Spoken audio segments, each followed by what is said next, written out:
কত করে বিঘে কাটছেন? ধান তো কার বিঘে তো হলো বেশি হবে না আগে। কত এখন হল? তো সবজির দাম বেশি, আহ, ধান চাউলের দাম কম।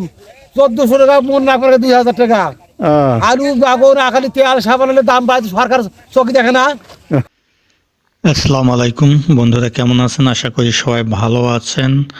বাংলাদেশের কৃষি শ্রমিকেরা শান্তিতে নেই। মজুরির তুলনায় নিত্য প্রয়োজনীয় জিনিসের দাম বেশি।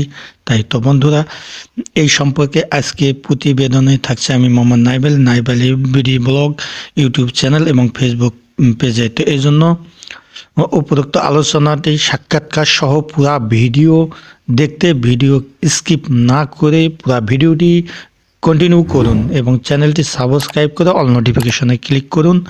আর যারা ফেসবুক পেজ থেকে দেখছেন তারা পেজটিকে ফলো করি পাশে থাকুন পরবর্তীতে নতুন নতুন ব্লগ সংক্রান্ত যাবতীয় ভিডিও পাওয়ার জন্য। আর চ্যানেল বা ভিডিও সম্পর্কে যদি কোনো প্রশ্ন থাকে তো অবশ্যই কমেন্ট বক্সে লিখে জানাবেন, আমি সেই অনুযায়ী যথাযথ উত্তর দেওয়ার চেষ্টা করব। তো বন্ধুরা, আমরা চলে যাচ্ছি মূল আলোচনায়।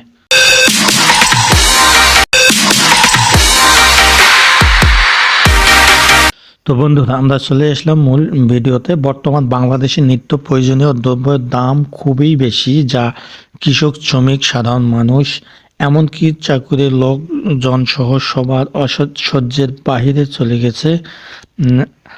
আমার জীবনে আমি জিনিসের দাম এত ঊর্ধ্বগতি হতে দেখিনি। আপনারা দেখে থাকলে তা কমেন্ট বক্সে লিখে জানাবেন।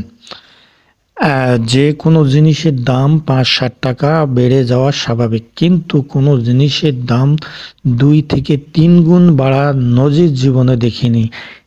এক কৃষি শ্রমিকের অভিযোগ যে এই সরকার তেলা মাথায় শুধু তেল দেয় আর আমাদের দিকে নজর নাই, সেটি সরকার কোনো রকম চোখে দেখে না। তো আমাদের মজুরি মাত্র ২০০-৩০০ টাকা। এই ২00-৩০০ টাকা নিয়ে বাজারে গেলে কাঁচামরিচ এবং পেঁয়াজ নিলেই সব শেষ। বর্তমান বাজার দর অনুযায়ী একজন শ্রমিকের দৈনিক মজুরি ৮০০ থেকে ১,০০০ টাকা হলে চলা যেত, কিন্তু চুক্তি বিঘা ভিত্তিক ৬,০০০ থেকে ৭,০০০ টাকা হলে ভালো হতো। এদিকে সরকারের কোনো চিন্তা নেই, সরকারের আমাদের সম্পর্কে কোনো মাথা ব্যথা নেই, আমাদের এগুলো সরকার চোখে দেখে না। তো এই সম্পর্কে একজন কৃষি শ্রমিকের সাক্ষাৎকার আমরা নেব, দেখি উনি কি বলেন। তো আমরা ওনার সাক্ষাৎকারটি শুনি। ধানের সময় এ মেশিন নামাইছিল মাথা রোদ, আহ, এই 4 দিনও কাজ হয় নাই, আর 1 মাস ধরে এখন দিন মজুরি করছি। আহ, এখন কি পোষাচ্ছে? এখন পোষাচ্ছে না, হ্যাঁ, এখনো পোষাচ্ছে না। হ্যাঁ। ক্যাঙ্কা হলে পোষাবে? দিনে সব জিনিসের দাম বেশি, পোষাচ্ছে না এখন। খবর ভালো? ধান কাটছেন? হ্যাঁ, ধান তো কাটছি। এলে কত করে বিঘে কাটছেন? ধান তো কার বিঘে তো হলো বেশি হবে না আগে। কত এখন হল? তো সব জিনিসের দাম বেশি, আহ, ধান চাউলের দাম কম। 1400 টাকা মন না করে 2000 টাকা। আহ, আলু বাগন আখালি তেল সাবান হলে দাম বাড়ছে, সরকার চোখে দেখে না। সরকার দেখতে সরকার দেখতে। তেলের মতো তেল দাওছো, হ্যাঁ, ঠিকই আছে। আর মজুরের দিকে দেখোছো না। হ্যাঁ, তোমার কত হলে তোরা খুশি এই বাজারটা? এই বাজারটার দিন নিম্ন হলো 800 টাকা হলে আমার খুশি। দৈনিক মজুরি 800 টাকা। ডেইলি আর বিঘে কত হলে খুশি কাটা? নিম্ন হলো 6000 টাকা বিঘে। 6,000 টাকা বিঘে হলে শান্তি হতো নাকি? পোষাবে। এখন কাটছেন কত? এই মাত্র 3000 3,500 টাকা বিঘে হলো। একশো আলুর দাম 76 টাকা। তো বাইর দেশ মধ্যে খাওয়াত করি, বহু পরিশ্রমের দরকার। পরিশ্রমের দরকার নয়। হ্যাঁ, আচ্ছা, ঠিক আছে, ধন্যবাদ। হ্যাঁ।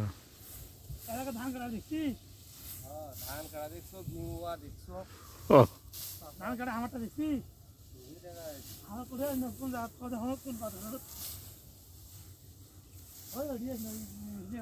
হাই জড়ে।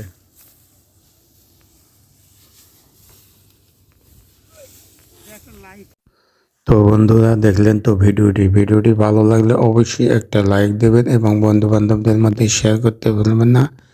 সেই সঙ্গে যারা এখনও চ্যানেলটিকে সাবস্ক্রাইব করেনি, চ্যানেলটি সাবস্ক্রাইব করে ফেসবুক পেজটি ফলো করে পাশে থাকবেন পরবর্তীতে নতুন নতুন ইনফরমেটিভ ব্লগ ভিডিও পাওয়ার জন্য। তো বন্ধুরা, আজ এ পর্যন্ত। সবাই ভালো থাকবেন, সুন্দর থাকবেন, সুস্থ থাকবেন।